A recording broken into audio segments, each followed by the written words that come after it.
I think this is the perfect segue to talk about this story.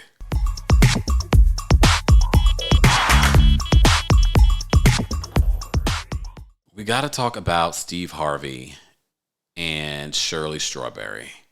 Lord have mercy. Oh my goodness. So I have not been covering this story, not because I didn't want to. It's because, I'd like to do some sort of research. I like to know what is happening. Shout out to our friends over at Chronicle Speaks. I know she's been covering this story. I haven't even been able to even watch all of her coverage of the situation. But I feel like I'm somewhat up to date, at least to what happened this week. Okay, for those that have been under a rock, Shirley Strawberry has been a longtime collaborator with Steve Harvey on his radio show. You also may recall that Steve Harvey is married to Marjorie Harvey for a very long time at this point. But there have been all kinds of rumors about Marjorie over the years. Well, recently, there have been some rumors about her cheating with the chef and the chef and the bodyguard. The chef and the bodyguard. Look at me. The chef and the bodyguard. So there were rumors this week that Marjorie was cheating with the chef and the bodyguard. So there've been. I feel like these rumors about Marjorie comes up every couple of years because people feel like Marjorie got to come up being with Steve. We'll get into that soon. So those rumors have been circulating the last couple of weeks. Then there's also been these rumors about Shirley Strawberry, but she has not talked about what her estranged husband, who's now locked up, and they won't let him out. And he's locked up for some really terrible things, y'all. I can't even talk about the things he's locked up for, but he needs to be under the jail. Okay? So she married this man. She has since, because some of you have dragged her on social media, okay, for her relationship with this man. But she says that now she's working on a divorce. But here's the thing. The reason why Steve Harvey and Shirley had to even do a strawberry letter this week was because, along with the rumors that were surrounding Steve Harvey and Marjorie Harvey and possible divorce that was looming, this is what they were saying. Or they're getting a divorce because Steve found out that she was cheating with the chef and the bodyguard. Well, now they started to connect Shirley Strawberry's situation to Steve because the phone calls, when you call, well, I don't know because I never called anyone in prison. But those calls, I do know that those calls are recorded. How in the hell did those recorded calls get leaked to the media? Those calls were leaked to the media. She's got stuff like that in her spa, which is really cool, What did change? So yeah, I guess it helps your skin, stay tight, and it's light therapy, that ultraviolet light. Damn. It helps. They got it's really cool the things that they have. It's like, man, I would love to have stuff like that. To be able, like for my knees, for example, just go in there, get a massage, get my knees worked on, all of that. They got all of that kind of stuff. Like she'll have a chiropractor come to the house. It's just really cool. Damn. Mhm. Well, they so trying. They got money. They got money. They got money. But does he use that stuff, or he just look at it? He got a big, gigantic gym, like huge, with all kinds of state-of-the-art equipment. I'm not working out, but at least I'm walking. I wasn't winded going up those stairs, I'll tell you that. He was breathing like...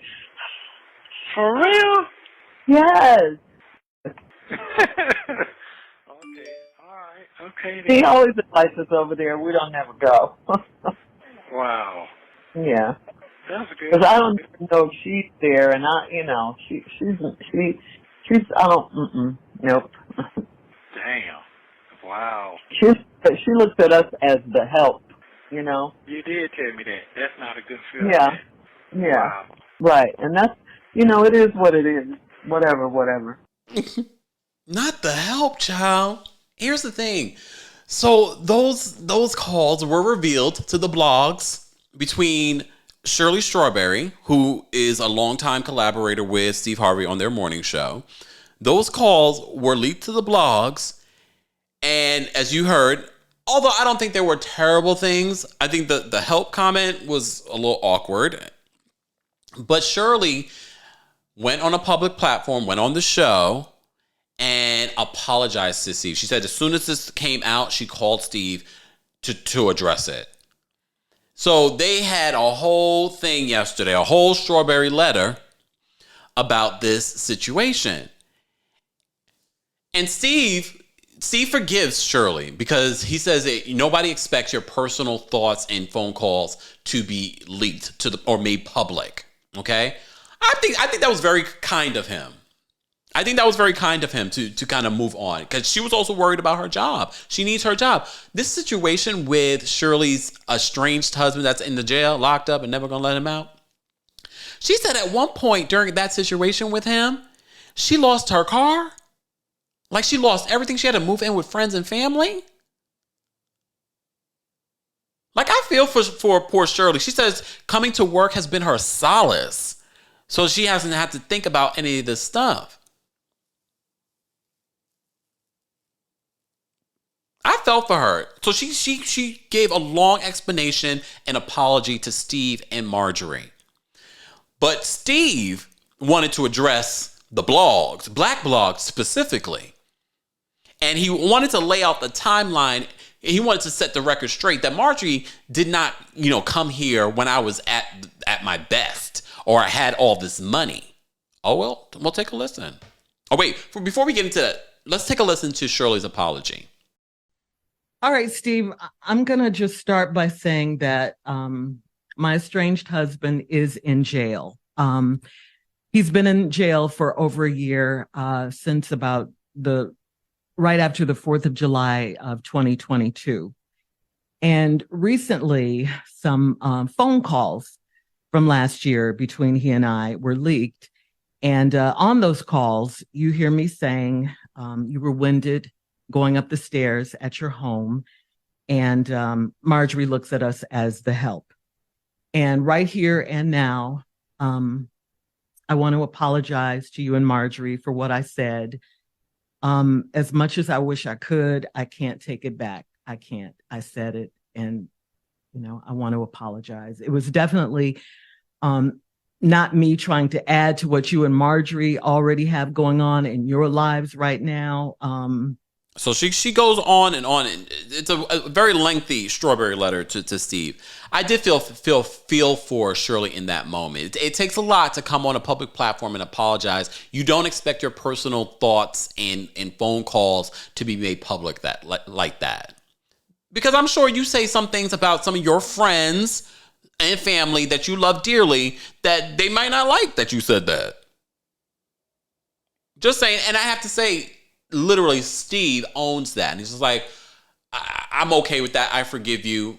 I think Steve is pretty stand up for that. But Steve ripped into the black blogs that have been talking about his wife, saying that she stole the money, that she's the one who got in between him and his other wife. Okay, so this is what Steve said to us. Okay, hold on. And y'all there just lying about my girl. We're talking about she was in my other marriage and ruined it. She didn't. My marriage, I got divorced in 2005. But in 2005, let me hip you to something. I had nothing.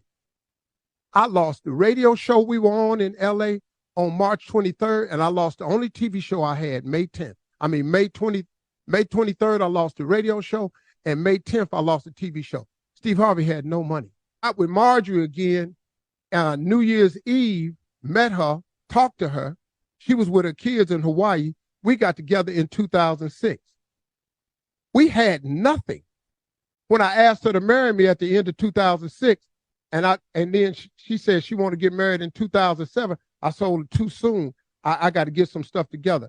We got married in 2007. Do you know what I was doing in 2007? Nothing. We had four stations in 2005. 4. We built this. All of us built this. We had 4 stations. We turned this into something. But that woman got down in that foxhole with me and turned this into something. In 2007, we got married. In 2008, we found out that somebody had stolen 7 years of my tax returns. I ain't gonna mention no names. And we owed the government $22 million and we in debt. But then guess what? She stayed with me in that. Then guess what? In 2009, I got Family Feud. In 2009, the book came out. In 2012, the talk show came out. I'm telling you, this woman got in the hole and built this with me. She didn't steal nothing. And I'm tired of y'all talking about my girl, because my girl is one of the best women I've ever met. And why you black ass people out there like you just gonna destroy somebody, I don't really know what that's about.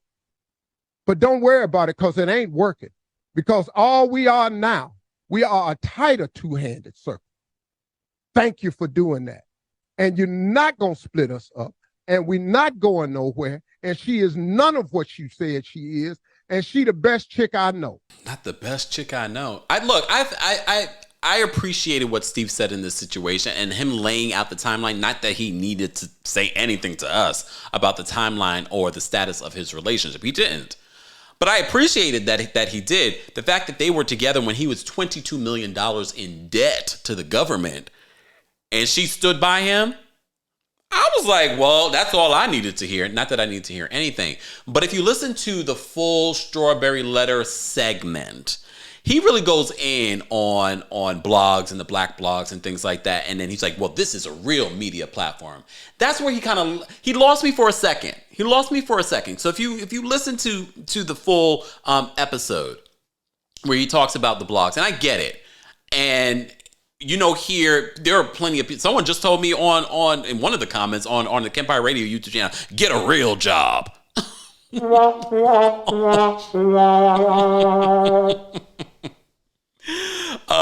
on the Boom says, why the black blogs? Because he says it's the black blogs that are the ones that will drag you the way that they've been dragging Marjorie the last couple of weeks or last couple of years, really. But here's the thing. I didn't like the fact that he tried to make it seem like his platform was better than some of these other platforms. I get where he's saying how some of these platforms really make stuff up or abuse stuff or run with stuff that have no validity. And every platform's different, because I don't believe we conduct our platform or our community that way. I'm not saying I'm better than anyone else. I'm just saying I feel like we run things here a little bit differently. I just didn't like the fact that he was trying to downplay in a general statement, this is a real media platform. Radio? Look, come on. No, it is. It is, but it is also a dying platform. Oh, damn.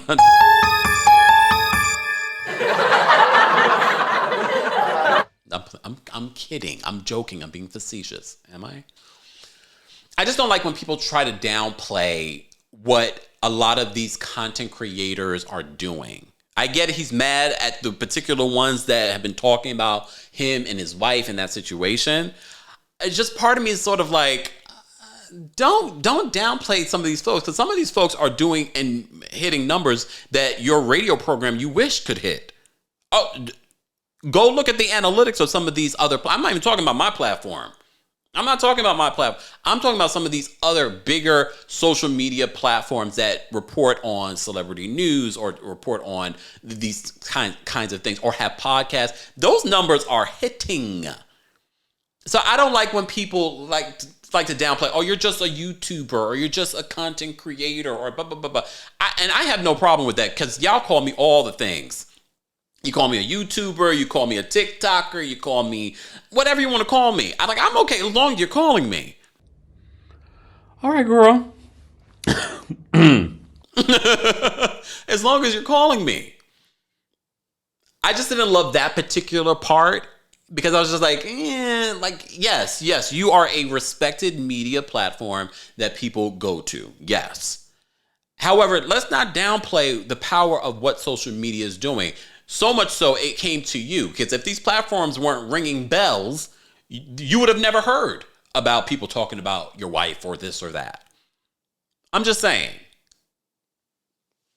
I know M says that I'm not gonna even say it, because we see each other. Yes, I know he's talking about certain particular platforms, but sometimes you shouldn't make blanket statements about your platform versus these other platforms.